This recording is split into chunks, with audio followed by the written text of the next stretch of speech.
Instagram осы обновление болғалы бері мен бірінші рет шығып тұр екем, сол ана аптада обновление болды ғой. Енді қазір лақтырып жіберді мені эфирдан, видеороликті қоса алмайды екем. Қайта қарап отырмын. Достар, всем барлығыңе сәлем. Күндеріңе береке мен сәттілік тілеймін. Ал енді күшті болып видеороликті қойғым келіп еді, оны мен Instagram өзгертті-ау деймін да бір нені. В общем, Әлімжан, сенің ролигіңді көрсетпей тұр. Күшті ролик, прям мощный ролик. Өзім қарап алдым, самый главный. Ал енді, достар, бүгін бізде өз алдына ерекше, өз алдына маңызды эфир болады деп сенемін. Себебі әр эфир өз алдына ерекше, өз алдына маңызды. Әр эфирдегі қонақтан біздер өзімізге қажетті дүниелерді естіп, өзіміздің өмірімізге пайдаластырып жүрміз деп ойлаймын. Сондықтан, хорошо. Окей, хорошо. Түсіндім. Енді жасамайым да. Окей, түсіндім, сол обновлениедан кейін болған болар деп ойлап отырмын менде де. Хорошо, отлично. Оның да хайыры бар. Бүгін біздің ерекше қонақтарымыздың бірі Шымкент шаһарынан, Шымкент қаласының тұрғыны.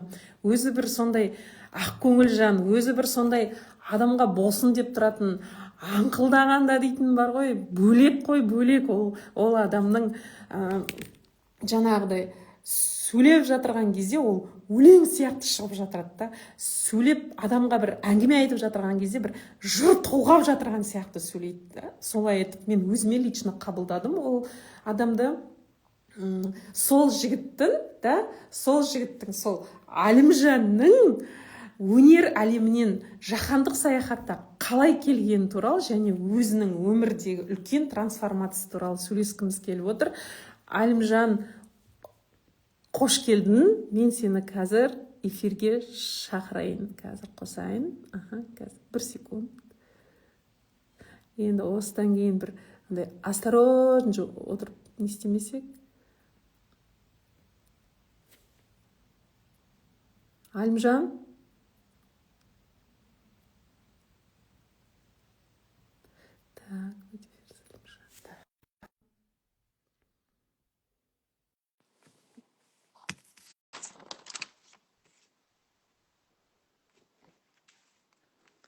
Әлімжан, мен сені қостым, шақырдым.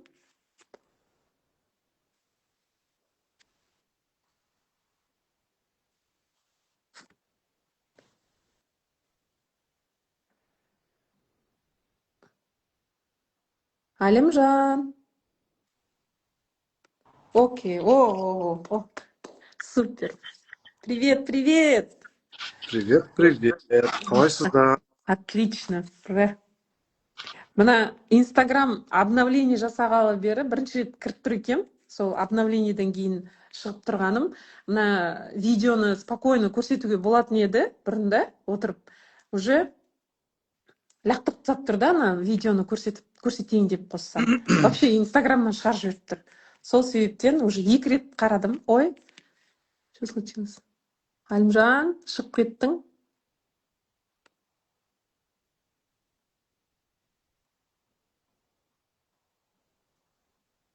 Так.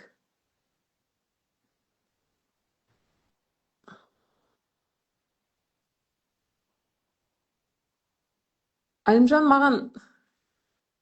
Так.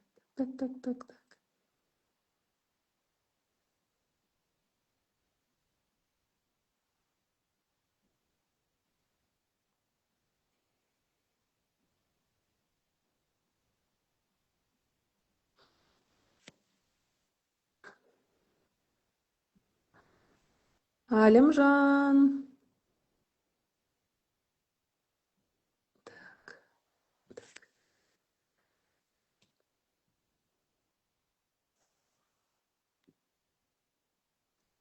Осындай технический жақтарын естіп, шұқылап үйреніп адам боламыз деп отырмын. Әлімжан, мен сені шақырдым.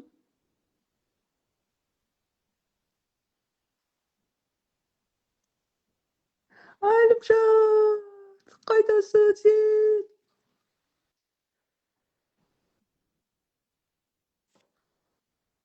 запросты жібердің, мен сені бастым. Выйти в эфир.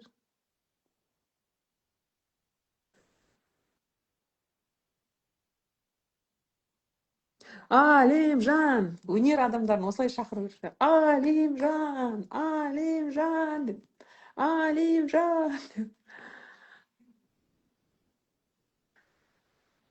Почему не может присоединиться? Не үшін? Алимжан неге екен? Давай. Бәріміз қол соғып жатырмыз. Қаншама адам саған аплодисменты жіберіп жатыр. Алимжан Маменов деп. Өнер саласынан жаһандық саяхатқа, жаһандық бизнеске, саяхат бизнесіне ауысқан, өзіне мықты өміріне трансформация жасаған жігіт деп. Алимжан! Ты.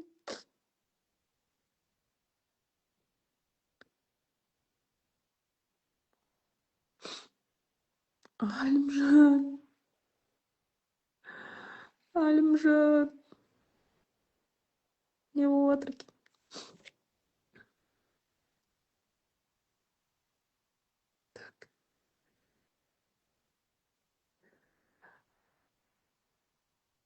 Ух ты.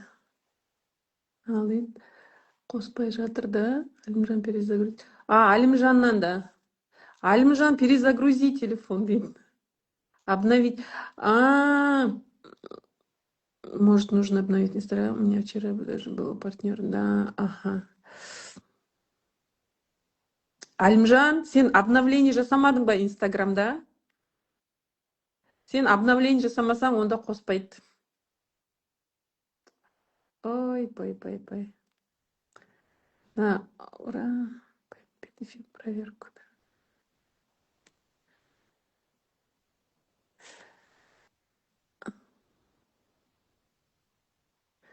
Алдай.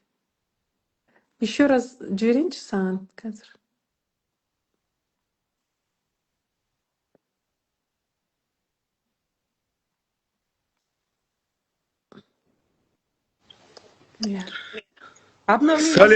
Сәлем, қазақ елі, қалайсыздар? Амансыздар ма? Менікі барлығы обновленный сияқты еді. Неге жатыр деп өзім түсінбей, ойпырмай, қосыла алмай кетерім екен. Онда бір қайыры бар. Ләззат, баршаңызға сәлем. Бүгінгі эфир ұйымдастырғаныңызға үлкен рахмет. Енді уақытты терет етпей, бірдесте көшейік. Конечно. Алматыда бір тойда болған ем. Сөйтіп ән айтып тұрсам, бір кезде 1-2 ән айттым. Сөйтіп бір бұғық деп бір андай не болады да, бір тоқтардың искрап отқаны сезіліп жатыр. Сөйтіп администратор жүгіріп келіп, аппараттың бәрін өшірейік, тоқтатыңыздар, өшірейік деп. Не болды десем, арғы бетте бір люстра жанып жатыр, анау не болып жатыр. Искажение болып жатыр, басқа болып жатыр, болмайды дейді сөйтіп. Кейін келіп, сіздің энергияңызбен біздің люстраларымыз өртеніп жатыр, анау дейді да. Сен екен ғой бәрі. Оқытап, энергия деген мықты ғой, энергия дегенді. Өте керемет. Бұлайша айтамаймыз ақ. Мен сенің өмірбаяныңды жақсы білем да, өзіңнің жолыңды, өнердегі жолыңды, қазіргі жолыңды да, осы бизнестегі жолыңды өте жақсы білем, өте сыйлаймын. Прям андай сыйлауға тұратын жігітсің. Өзің жас болсаң да, бастай болып, қаншама адамдарға жол көрсетіп келе жатырсың. Теперь менде мынадай сұрақ бар. Вот Алимжан, саған үйреншікті өнер ортасынан бизнеске ауысу қиын болмады ма? Және алғашқы қадам жасауға не түрткі болды? Қиын болды, Ләззат, былай қарасаң, адам өз орнығып қалған жерінен, анау жылы орныңнан қозғалу деген нәрсе қиын ғой кез келген адамға. Сол сияқты менде де ол дискомфорт болды. Мен болған дейін бұндай желілік бизнестерде, сетевой бизнестерде еш уақытта да болған емеспін, істей алмағанмын. Енді андай продукция сататын бірдеңе көптеген компаниялар болды. Олардың басына кіреміз, сөйтіп заттарын аламыз, бірақ бизнесін ары қарай жүргізе алмаймыз, потому что оған опыт жоқ, білмеймін, қалай жасау керек екенін білмеймін. Маған қиын болды, әрине. Бірақ маған не түрткі болды? Маған түрткі болғаны бұл жерде мен маркетинг директорды ашқаннан кейін, сол безоплаткадан келіп, маркетинг директорға жеткеннен кейін, мен маркетинг директорға 1 жылда жеткем. 1 жыл.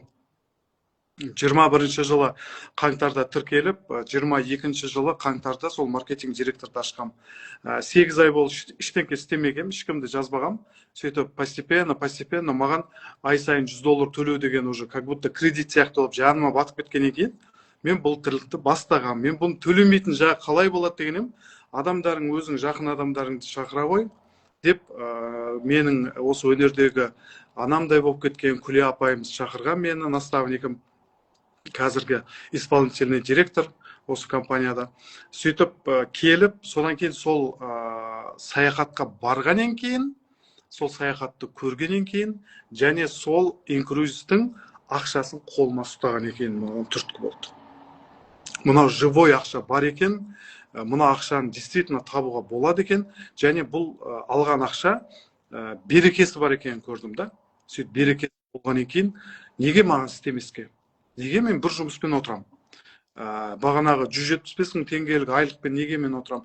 Үйто оның өзінде зам директор деген статус, кәдімгі үлкен мекеменің 200-ге жуық адам басқаратын кәдімгі не?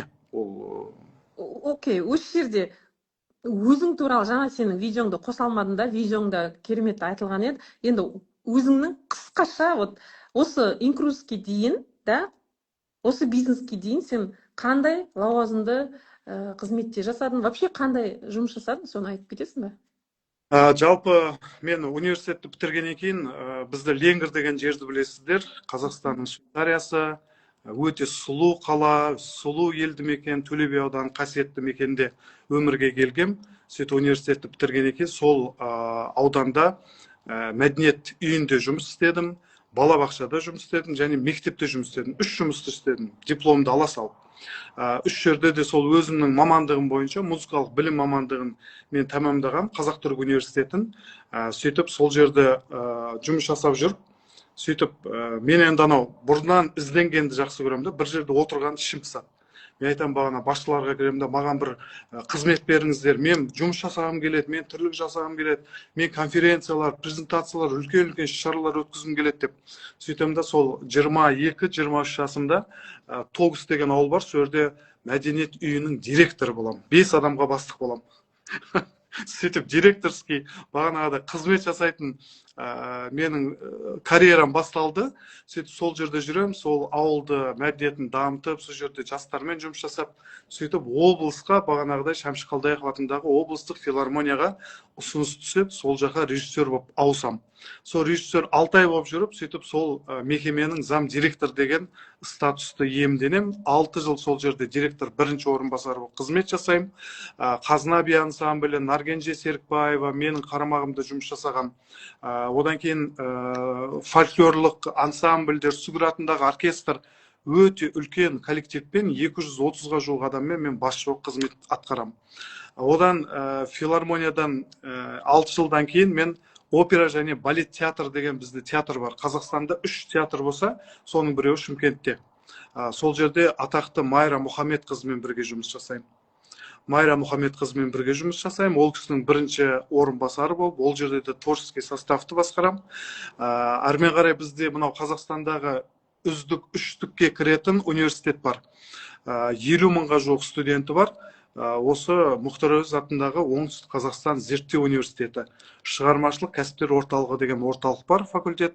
Сол жерде директор орынбасары болып, жұмыс атқарып, национальный директорге, ұлттық директорге жеткеннен кейін мен бұл жұмыстарым бәрін тоқтатқам. Қазір тек қана инкрузистемін. Супер. Енді осы жерде менде мынадай сұрақ туындап отыр. Сахнада тәжірибеңмен, да? Сахнада тәжірибең мықты ғой сенің, да? Қазір тыңдап отырғанда, да?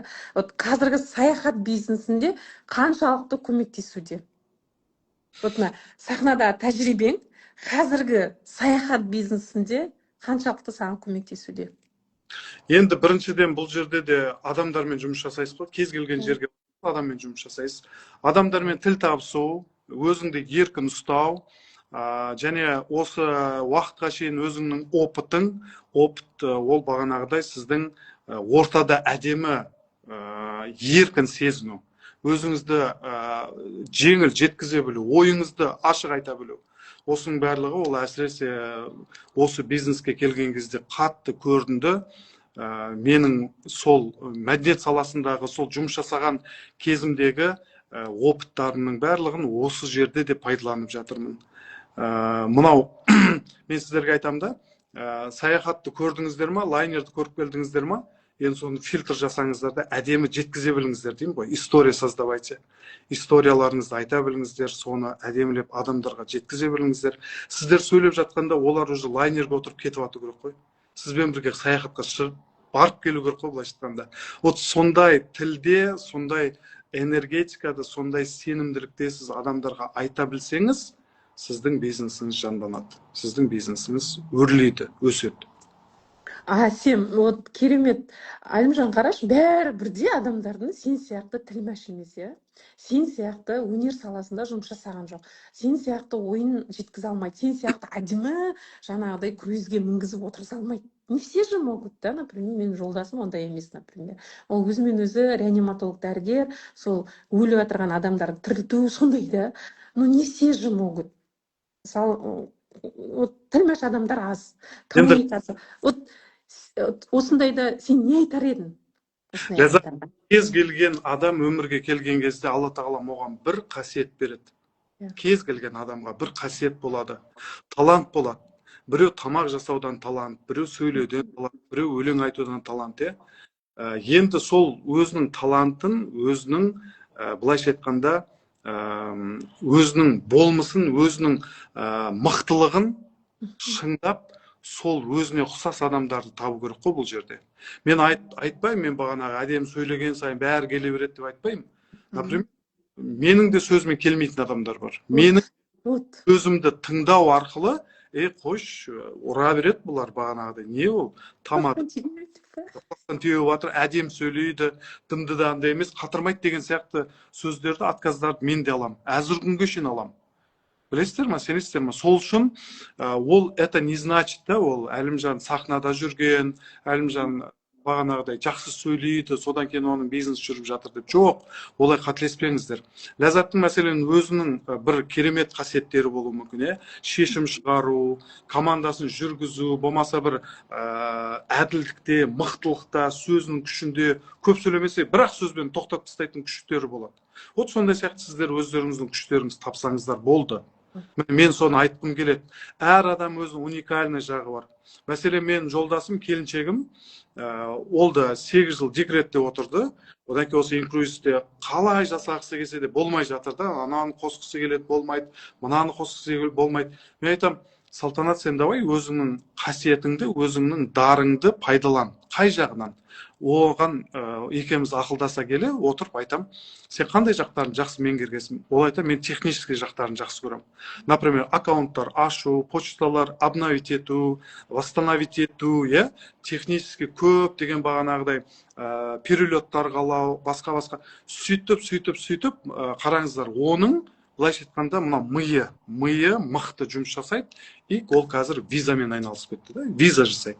Вот представьте, екеуміздің нәрсеміз, менің, например, сөйлеу қасиетім, мен адам тарту қасиет болса, ол сол менің адамдарыма виза жасап беру қасиеті, да? Қараңыз, екеуміз солай ұштастырып отырмыз. Мәселен, мен оны, ой, сен ештеңе сөйлей алмайсың, сен істей алмайсың, сен инкрузис жарытпай жатсың деп айтқан жоқпын ғой. Ол наоборот, ол екінші жағы тарап.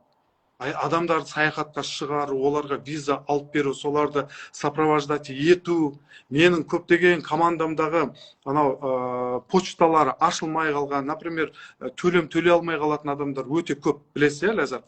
Әртүрлі проблема, например, обновление болған сайын, әртүрлі технический проблема болады. Сол проблеманың бәрін қазір миы арқылы, өзінің күші арқылы соны жасап отыр, соны маған көмектесіп отыр. Вот мен технический директорым үйде десеңші? Технический директорым қасымда. Мен, например, менің миым жетпейтін нәрселер, менің, қалай айтсам, менің қолымнан келмейтін нәрселерді сол жасайды. Вот қараңыз. Сол үшін сіздерде де сондай нәрсе бар. Қасиеттеріңізді табыңыздар, өздеріңіздің мықтылықтарыңызды, іштегі мықтылықтарыңызды шығарыңыздар. Может, сіз үндемей-ақ адам тартуыңыз мүмкін. может сіз көп сөйлемей ақ адам тартуыңыз мүмкін. Вот соны білу керек та. Анау көп сөйлейді, ол мықты сөйлейді, ол әдемі сөйлейді деп оған бағанағыдай өзіңіз салыстырудың қажеті жоқ. Сіз өзіңіздің уникальный жағыңызды табыңызшы, болды. Ол сізде міндетті түрде жүреді. Күшті. Вот прям жаңа сен айтып отырғанда маған есіме түсіп жатыр да. Вот, например, маған адамдар айтады, Ляззат, қандай маршрутты не істеуге болады, там бірдеңелерді айтып берші дейді ғой. Мен географиядан нөлмін ғой. Мен әдемі сөйлеймін ғой, прям тете коммуникация күшті. Алдамаймын, ну конкретно вот бар да сондай нем. А мен жолдасымда ол жоқ. Ол география, история, мама күшті. Мен анандай технично, ана кісінің алдында не істемешін. Хорошо деймін и тут же Саламатқа звондаймын да айтамын, Саламат, быстро маған анау Греция қай жақта, Италия қай жақта айтып берші деймін. Мен Американ қай жақта екенін білмеймін. Вообще білмеймін, ештеңе білгім де келмейді. А он тут же среагирует и маған осылай деп айт дейді. Деп айта саламын ғой. Вот реально отбасылық бизнес дейді. Бизнес. Құндылық. Например, сіздердің үлкен балаларыңыз болуы мүмкін, келіндеріңіз болуы мүмкін, иә? Пайдаланыңыздар. Оларды осы бизнеске шақыру арқылы, олар сіздерге көмектескен сайын, оларда қызығушылық пайда болады. Оларда да сондай интерес пайда болады ертең. О, классно. Енді менде мынандай сұрақ болды. Саяхат арқылы табысқа жетудің басты құпиясы неде? Саяхат арқылы табысқа. Осылай айтсам кісілерге да, вот саяхаттап жүріп сен табыс таба аласың. Ляззат, не дейді да маған. Хорошо деймін да. Сосын айтамын да, эфир тыңдашы деймін да сосын. Мен бір ақ ауыз сөзбен айтамын, Ляззат, ол инкрузисте. Только инкрузисте и все. Саяхаттап жүріп, әлемді көріп жүріп, сол көргеніңізді, сол білгеніңізді жақындарыңызға айта жүріп, сіз табысқа жете аласыз. Ол тек қана инкрузисте. Басқа еш жерде жоқ. Басқа еш жерде жоқ. Өздеріңізді алдамай ақ қойыңыздар, өздеріңізді жұбатпай ақ қойыңыздар. Мен сіздерге айтам, 100%-бен айтам. Тек қана инкрузисте осындай керемет мүмкіндікке жетуге сіздердің шанстарыңыз бар, кез келгеніңіздің. Просто ұйықтап жатқанда ақша түсіп отырады деші. Иә, просто бұны жасай білу керек болды. Мына жерді сәл оятыңыздар, мына көкірек көздеріңізді сәл ашыңыздар, жүректеріңізді оятыңыздар болды. Инкрузисті жүрекпен қабылдаңыздар болды. Ал мысалы, инкрузисқа келмейді. Инкрузистің бизнесін жасамайды. Просто член клуба болуға болады ғой? Иә, әрине болады. Болады. Обязаловка жоқ қой. Сен обязательно бизнес жаса, ойбай, сен бизнес жасамасаң, адам тартпасаң, саяхатқа шықпайсың деген нәрсе жоқ. Вообще айтып кетші. Өздеріңіз үшін жинаңыздар да, өздеріңіз отбасыңызбен қыдыра беріңіз. Қашан сіз қыдырып бітесіз, қашан сіз рахаттанып, осы бүкіл нәрсені мына денеңізбен, мына бүкіл клеткалеріңізбен сезініп тойып бітесіз ғой. Пожалуйста, айтасыз ба, қайтадан жауып тастайсыз ба, жүргізбейсіз ба, ол өзіңіздің шешіміңіз, өзіңіздің былайша айтқанда праваңыз. Пожалуйста.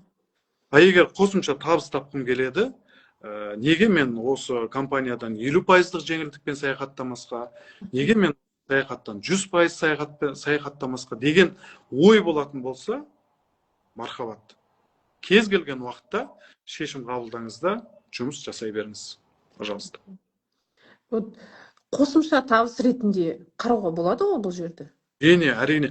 Мен бір компаниялар болады ғой, келе салады да айтады, ойбай, жұмысың тастай сал, мына жерде ақша былай дейді. Мәселен да, жұмысың істеп жатқан таста да осы жерге келді, ақша былай таба бер деп айтады. Мен айтам, жоқ, жұмыс жасай беріңіз, параллельно істей беріңіз. Бұл жерде ештеңеге қайшы болмайды. Мәселен, мен филармонияда, оперный театрда, университетте жұмыс істеп жүрген кезде мен командамды ұлғайтып жүрдім. Өйткені ол жерге барған сайын жаңа адам ғой, жаңа орта, жаңа адамдар. Бұл солармен кездесу арқылы осы командама адамдар қосып жүрдім. Міне осылай командамды расширять етіп жүрдім. Өнер саласынан, білім саласынан деген сияқты. Вот сіздердің жүрген орталарыңыз қай жерде жүрсіздер? Вот сол жерден адамдарды айта бастаңыз. Сіз өзіңіз коллективпен жақсы қызметте, жақсы көретін, сізге комфортный адамдармен бірге саяхаттаңыз келе ме? Соларға айтыңыз. Жүр кеттік бірге барып келейік деп. Пожалуйста.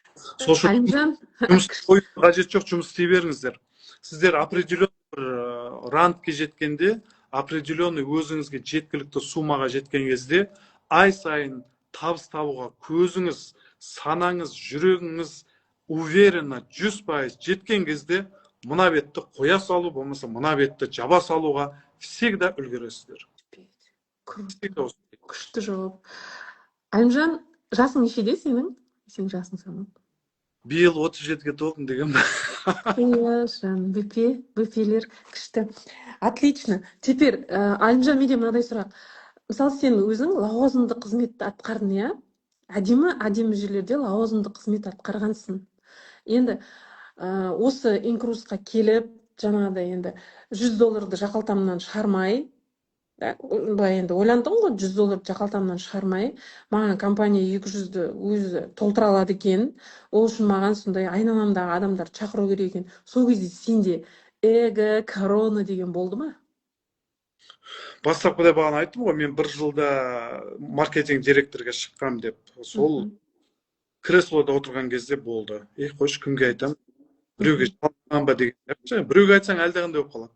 Бағанағыда осыны кірсе, қосылса айтсаң, деп ойланайын, болмаса үйтейін деп анау кісілік танытатын сияқты болып саған солай әсер етеді тұрады да, сетесінде сен бағанағы өзіңнің эгоң одан асып түседі да, болды, айтпаймын, маған керек па, сен қыдырғаның, қыдырсаң қыдыр, қыдырмасаң қой, маған какая разница деген сияқты нәрсе болады. Ол нәрсе болды, оны мойындаймын.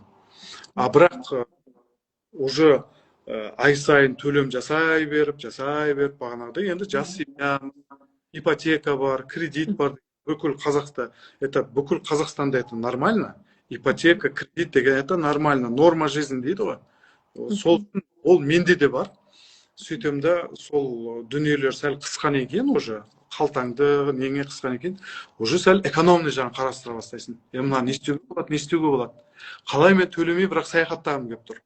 Бастап қой. Баруым керек қой, көруім керек қой деген сияқты. Солай жайлап бастап, айтып бастадым. 1 айда 1 адам, 2 айда 2 адам, 3 айда 4 адам деген сияқты. Солай постепенно. Самый главный, сіз соған шешім қабылдасаңыз болды екен. Өзің шешім қабылдаса, мен осыны жасаймын, экономный жағына шығамын, мен осы безоплатканы ұстағым келеді. Мен ай сайын төлегім келмейді деген шешімді қай күні қабылдайсыз, сізде сол күні басталады. Адамдар да келу, адамдар да жазылу, сізді де тыңдайтын адамдар. Өйткені сіз бағанағыдай көрінбейтін коронаңызды, және эгоңызды жай шешіп бір шетке қоясыз қой. Сіз бір төмендейсіз. Ол төмендеу деген біреудің астына бағана түсіп кету емес. Ол өзіңіздің бағанағы нәпсіңізді сәл де болсын нәпсіні пәсетесті, сөйтіп адамдармен адамша бағанағыдай түсіну арқылы, соларға әдемі түсіндіру арқылы, құндылық, ценностерді айта арқылы, сіз осындай өзіңіздің бағана бизнес жолыңызды бастап кететін боласыз. Міне осылай. Содан кейін мендегі мынандай нәрсе болды да, Ләззат, бірінші саяхатым Меккеден басталды ғой. Меккеде 4 күн умра қажылықты жасадық. Амангелді ұстазбен бірге барғанбыз. Бізбен бірге Гаухар Айбарова, Арман, Күле апамыз бағанағы сондай 13 адам барды. Сөйтіп, біз армен қарай Джиддадан басталатын круизге отырып, Иорданияны, Египетті көріп қайттық. 21 жылы, это декабрьде болған. Сол кезде мен келгеннен кейін, енді саяхатқа жұмсаған ақша бар ғой. Жол күрең бар, басқаң бар, ай сайын төлегенің бар. Сол определенный сумманы мен өзіме былай сұрақ қойдым. Әлімжан, сен осыны саяхатқа жараттың, шығардың. Енді сен осы ақшаны қалай қайтарып аласың өзіңе? Қалай сен осының орнын жабасың деген сұрақты қойдым өзіме. Давай мына бизнес жасап көрейік.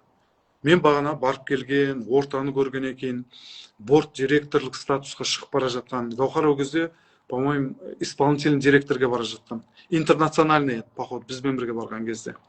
Интер или национальный. Мен қазір ұмытып тұрмын. Күле апамыз региональный директор. Сол кезде сол кісілерді былай көріп, мына кісілер осы жерден табыс тауып жатыр екен ғой. Неге маған таппасқа? Неге мен де істеп көрмеске? Давай мен шығарған шығынымды орнын жабайын.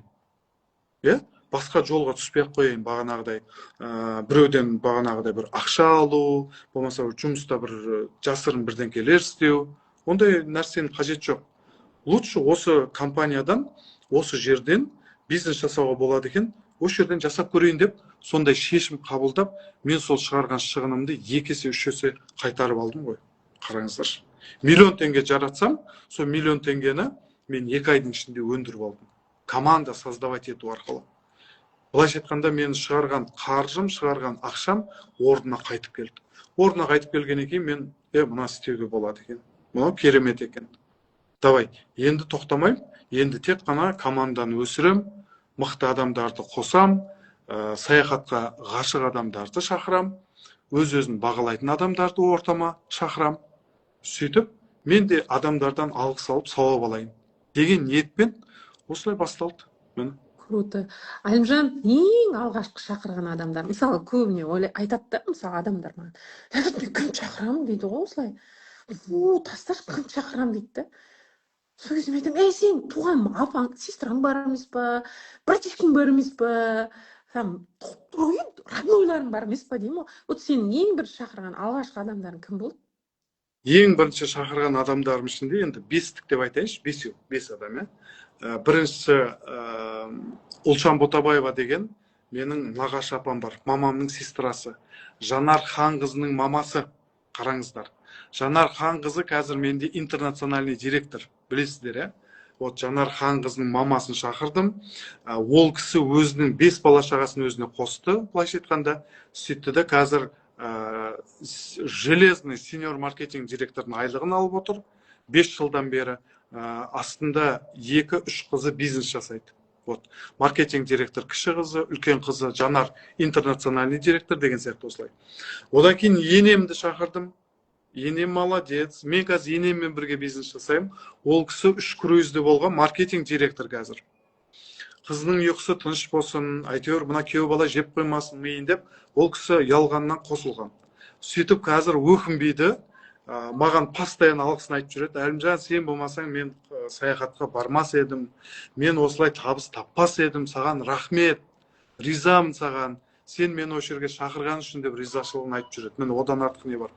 Өнердегі бір әпкемді шақырдым, одан кейін тағы да бір кісіні қостым. Сөйтіп мен 4 адам жазып, сөйтіп айдың аяғы болып қалған, мен эфирлерімді айтып жүрмін ғой үнемі. Сөйтіп Күл апамыз звондайды, Әлімжан 5-ші адамың жазасын ба дейді бүгін. Енді барлығымыз сияқты сылтау себеп табамыз ғой, бұлай ерте бітіп қалды, ақша жоқ, ұмттым, бағанады, қыртым-шыртым дегендей, той болып жатыр, андай болып жатыр, мынандай болып жатыр деп. Сөйтем да сондай бір себепті айтам. Сөйтіп маған Күл апам мынандай сөз айтады. Сен слушай меня дейді. Ол кісі слушай меня деген кезде бұрындары басқармада басшы болып тұрған кезде соны ұрсатын кезде сөйтіп бастайтын. Сөйтіп мен бірдеңке айтайын деп тұрға, страшный болайын деп жатыр дедім. Сонда маған мынандай бір сөз айтты. Әлімжан, сен 30-ға жеткен жасыңда бірнеше мекемеде директор орынбасары лауазымын атқарып жүрген уақытыңда саған 5 адам қосылмайтын болса, саған 5 адам сенбейтін болса, сен өткізген өміріңді ойлан деді ғой. Сен вообще кімсің деді. Ты какой авторитет имеешь деді среди друзей, среди своих родственников, среди своих коллег. Сен вообще кімсің деді ғой. Сен 30 жасыңда 5 адамды өзіңе шақыра алмайтын болсаң, саған 5 адам сенбейтін болса, сен өзіңнің өткізген өміріңді ойлан деді. Вот қараңыз, қандай сөз, не деген кәдімгідей мынандай мидан өтіп жүрекке бірақ баратын сөз. Сонымен, ё-майо, страшно айтты ғой дедім да. Ауылға барамда туған ағам жазам ғой, берген саяхатқа барасын. Білмеймін, ничего не знаю, все. Мен 5 адам жазуым керек осылайда деп. Сөйтіп оны 5-ші адам қосам да, сөйтіп апам айтам, мына 5 адам толтырдым, болды деп. Соны айтады, осыны 5 айдан бері жасамайсың ба дейді. Обязательно сол сөзді естуің керек пе дейді.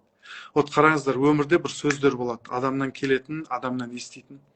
Сондай бір сізді оталдырып жіберетін, сізді оятып жіберетін сөздер айтылған кезде, оны дұрыс қабылдаңыздар. Мен болар еді бағана, ойбай Күл апам маған 30 жасыңда 5 адам шақырамайсың деді. Болды, құрсыншы бағанағы. Немене ол? Адам намысына тиіп, керек емес маған, бармайым, бір бәле деп. Көрпенің астынан жамылып, ұйықтап, жатып қалсам да болады. Мен ондай нәрсе жасамадым. Мен оны дұрыс қабылдадым, былайша айтқанда. Мен оны дұрыс қабылдадым. Действительно, 30 жасымда мен 5 адам шақырамайын ба? Неужели мен айналамда 5 адам жоқ? Менімен бірге саяхатқа шыққысы келетін, ну хотя бы мені қолдайтын 5 адам жоқ па деп. Вот көрдіңіздер ме? Вот сондай қазақтың әдемі сөзі бар, намыс деген сөз, намысқа мен тұрдым да, намысты берген жоқпын. Намыстану арқылы мен 5 адам толықтырдым. Зато сол 5 адам мен қазір 2000 адамға ұласты. Пожалуйста. Жанар Ханқызының өзінде 1200, 1,5 мың адам бар. Басқа менде адамдар қосылды, сонымен қазір менің командамда 2000 адам бар. 50-ден астам директор бар, былайша қарасаңыздар. Пожалуйста. Қаншама безоплатниктер, мен оның санын білмеймін. Қаншама саяхатшыларым қазір қанша жерде жүргенін мен білмеймін. Вот.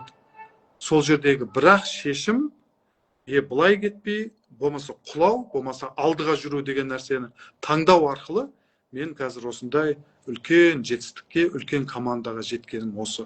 Құдайға мыңда бір шүкір, тәуба. Сол үшін де сіздер өздеріңіздің өмірлеріңізде осы шешім қабылдайтын кезеңдер болады. Қай кез екенін білмейсіз оны, бірақ бір кезең болады. Соны ұстап қалыңыздар. Мәселен, BBS-ке барған кезде бір ғана спикердің сөзі өтеді ғой, бірақ спикер. Ол жерде 10 адам сөйлеуі мүмкін, 10 адам выступать етуі мүмкін, бір күн, целый. Например, 12 сағат BBS өтуі мүмкін. Бірақ сізге бір-ақ сөз өтеді. Вот сол. Сол үшін сіздің шешіміңіз, сіздің оянатын уақытыңызды былайша қарасаңыздар, упускать етіп алмаңыздар, өткізіп алмаңыздар. Керемет. Жаңа айтып отырдың ғой, 5-ші адамды қалай 5-ші адам таптым екен деп отырмын да ішімнен. Сол сен барып ағамды жаздым дегенде мен андай бір дейді, жан шығады адамнан. Мен бірге, сенімен бірге. Мен де ана 5-ші адамды сөйтіп толғатып туған сияқты болып кеттім бар ғой. Сондай ана сенің неңе кіріп кеткен болып тұрмын ғой историяға. Бір андай деп жан шықты ғой менен дейтін күшті. Жаңа айтқан сөз реально өтті. Бірақ это не всем өтеді. Себебі, оказывается, адамның бір өзінің уақыты келіп тұрады екен ғой. Аллах тағаланың өзі бір уақыты келіп тұрады. Сенікі келіп тұрды, сол жерде келіп тұрды. Сол жерде саған Күлә апайды жер еді Алла тағала. Күлә апайдың аузына ана сөз салады да, саған айтқыздырады. Ана соны сен пук деп пазл болып түсе салады да, сен ағасына басасың ғой. На тебе соның арқасында қазір 50 директорың бар, 2000 адам бар командаңда, былай қарасаң да. Блин, деп жан шықса шыққандай екен. Классно. Молодец. Құлақ есту керек қой, адамның құлақтары есту керек. Адамдар ашық болу керек екен. Адамдар көбісі мына құлағын бітеп алады. Естігісі келмейді ештеңке. Мына жауып тастайды, болды. Натрис. Оны кім не айтып жатсың, мына қоғамда не болып жатыр, көргісі келмейді, ана көзін жауып тастайды, құлағын бітеп тастайды, мына жүректің бәрін жауып тастайды. Ешкімді жақындатқысы келмейді, ештеңені естігісі келмейді. Енді ондай адамдарды мен айтам, бағанағыдай, болмағырға болыспа деген сөз бар ғой қазақта. Болмағырға дейді. Болмайтын адамға сен болысып, уақытыңды кетірмейді. Мәселен, жүрмейтін адамдар болады, өз өмірін өзгерткісі келмейтін адам. Сен оған қайта-қайта айта беріп не қыласың? Болады да, өзі бағанағы болмысында бағанағы бір жаңалықтарды жақсы көретін, қабылдай алатын, өзгерістерге ашық адам, әлемге ғашық адамдар болады, но әлемге ғашық. Көзінің оты сөніп қалмаған. Көзінің оты бар, әлемге ғашық, энергетикасы жақсы адамдар болады. Сондай адамдармен бірге жүрген, сондай адамдармен бірге жұмыс жасаған, это вообще керек. Ал болмайтын адам, өшіп қалған, сөніп қалған, өзі былай табиғи түрде өліп қалмаса да, бірақ рухани түрде өліп қалған адамдар болады. Ол енді ащы болса да шындық. Сондай адамдарға барып, сен қайта-қайта оның есігін қағып, қайта-қайта оның жүрегін қағып, ояншы дей берген ештеңке жоқ. Құдайдың өзгерте алмаған адамын сен өзгертем деп әуреуіма дейді ғой. Құдай өзгертпеген адамды сен өзгертем деп әуреуіма дейді. Ол үшін де қастарыңызға жақсы адамдарды алып жүріңіздер, таза адамдар, өздеріңізге ұқсас адамдар. Сіз қандай, сізге сондай адамдар келеді. Анау айтады ғой, қанша сұлу болса да арсызбен жолға шықпа деген сөз бар. Қанша сұлу болса да арсызбен жолға шықпа дейді. Өйткені сапарға шыққан кезде сіз адамдар шындығын сапарға шыққан кезде сіз досыңыз кім екенін, жақыныңыз кім екенін біле бастайсыз. Сол себепті де бұл жердегі айтылып жатқан әрбір сөздің түбінде үлкен құндылық бар. Сапарға шығатын адамыңызды таңдап шығыңыз. Кім бұл сонымен? Көшедегі адаммен, сіз танымайтын адаммен сапарға шығуға болмайды. Анау әннің өзінде де айтылады ғой. Досым бағанағы тар жолда ер тоқымын сұрамасын депші бағанағыдай. Сол сияқты сіз сапарға шыққан кезде кез келген адам маскасы шешіліп, кез келген адам өз шынайы кейпі, шынайы түрі көрінеді. Осы. Классно. Круто. Мен мына 51-ге толайын деп жатырмын, иә, бірақ нөр екі сөзді естімеппін да. Арыс болмағырға болыспа деген жазып алдым ғой. Мақалды кәдімгі түрін білетін едім, неше түрлі мақал. Мына мақалды бірінші рет естіп тұрмын. Сосын қанша су болса да арсызбен жолға шықпа. Осы екі сөзді осы жасқа келгенде есту үшін сенімен эфир өткізу керек болды. Маған конкретно өтіп кетті мына сөз. Реально, да. Вот лично Әлімжан, саған алғысым шексіз, керемет, көп рахмет. Келісім бойынша жарты сағатта бітіруіміз керек. Жарты сағат, иә, бітіріп жатырмыз уже, все. Енді қараш, тек жаңа өмірін өзгерткісі келеді, бірақ әлі де күмәнданып жүрген жандарға кішкене кеңесің бар ма? Тек коротко ясно. Өмірін өзгерткісі келеді, бірақ күмәнданып, неден күмәнданады? Өзінен күмәнданады, әлемнен күмәнданады, или Құдайдан күмәнданады? Ол соны түсіну керек та. Сен Алла бар ма, жоқ па деген күмәнің бар болатын болса, значит, ол сенің проблемаң. Күмән неде, мәселен? Соны түсіну керек адам. Мен енді данышпан емеспін. Менің бағанағы сіздерге қарағанда жасым кіші, бірақ көргенім сәл де болсын сіздермен бірдей болып келетқан шығар мүмкін. Көп жасағаннан емес, көпті көргеннен сұра деген сөз осыдан қалған шығар. Сол үшін де әртүрлі адамдарды көреміз. Қорқақтайды адамдар, бірдеңкені бағанағыдай азнаулақ ақшасын салса, соны тирет етіп алам деп қорқады. Көп нәрседен бағанағыдай өзін остерегать етіп жүреді, бағана қорғанып жүреді, постоянно страховкада жүреді. Вот сондай адамдар бар ортамызда. Жоқ емес, бар. Енді ондай адамдарға қалай айтамыз? Өмір деген әрқайсымызға қанша уақыт берілгенін білмейміз. Біреуге ұзақ, біреуге ерте, кеш. Бірақ әрқайсымыздың өміріміз ұзақ болсын деп тілеймін. Тірі кезімізде осы Алланың беріп жатқан нығметі, Алланың беріп жатқан сұлулығын көріп үлгерейік, достар. Сол үшін де мынау Құдай мені танығың келсе, әлемді көр, ел жерді саяхатта, менің құдіретімді сезін дейді ғой. Сол үшін әлемді аралап, саяхатқа шыққан сайын сіздің шүкіршілігіңіз артады.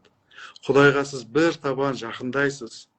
Бір табан жақындау, сіз сол әдемі дүниелердің барлығын, мынау көз жанарыңыз ашық кезде, көзіңіз көріп тұрған кезде, аяғыңыз жүріп тұрған кезде көрсеңіз, сіз Аллаға бір табан жақындайсыз. Аллаға бір табан жақындадыңыз ба, Аллаға шүкіршілігіңізді айттыңыз ба, Алла сізге еселеп тағы береді. Ей, пендем, шүкіршілігің артып жатыр ғой, сен маған жақындап жатсың ғой, мен саған тағы да берем. Мені көре бер, мені менің құдіретім сезіне бер. Мен саған әлі көрсетпек қаншама жер бар. Сен сол жердің бәрін көруге лайықтысың. Өйткені сенің жүрегің тазарып жатыр, сен маған қадам басып жатсың, сен өзіңнің өміріңді өзің өзгертіп жатсың деп, осылай сіздердің өмірлеріңіз 180 градусқа өзгеріп кеткенін өздеріңіз түсінбей қаласыздар. Сол үшін мүмкіндік бар кезде, уақыттарыңыз бар кезде, күнің барда күліп жүр, елге үлгі өмір сүр дейді ғой. Елге үлгі өмір сүр дейді. Күнің барда күліп жүр дейді. Біз кей күндері күлуді ұмытып кетеміз ғой, тымырайып, қасымыз, қабағымыз ашылмай. Ал сол күнде бізге жаңа жыл ғой. Күн, әр күн біз үшін жаңа жыл, жаңа уақыт, жаңа бастама. Сол үшін күнің барда күліп жүр деген, әлемге күл, рахаттанып сезін, қасыңдағы жақсы адамдарды көре біл. Сені адам шақырып жатса, осындай дүниені көрші, бізбен бірге саяхатқа шықшы, жақсылықты бірге сезінейікші, барайықшы десе, міндетті түрде қосылыңыздар. Міндетті түрде ертеңге қалдырмаңыздар. Ертең не болатынын білмейміз. ертең қандай күн келетінін білмейміз. Бірақ ниетіміз түзу, арманымыз, бәріміздің мақсатымыз бар. Сол үшін сондай жақсылықты қолымыздан өткізіп болмайық болды. Әр күнімізді мереке қылып өткізейік. Әр күнімізге жақсылық, Алладан жақсылық сұрайық. Сол Аллаға бір табан жақындай берейік. Міне осы айтарым. Керемет. Тілектерің қабыл болсын, Әлімжан. Сенің даусың күшті. Даусың керемет. Мына эфирді мен чүп деп аяқтамастан бұрын өзіңнің бір куплет әніңді айтып жібересің, әдемі прям менің оқырмандарыма. Қандай ән айтсам екен? Любой ән күшті. Қарап тұрсам шолақ екен, адамдар бір-біріне қонақ екен. Барыңда оралыңның ойына да күл, қызығай бұл жалғанның солақ екен. Барыңда оралыңның ойына да күл, қызығы бұл жалғанның солақ екен.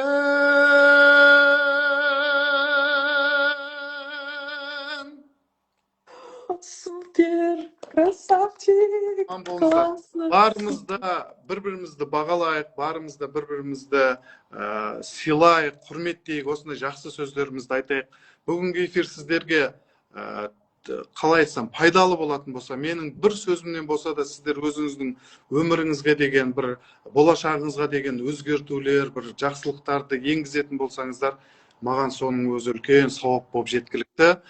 Ләззат Гашикова біздің құрметті әпкемізге рахмет.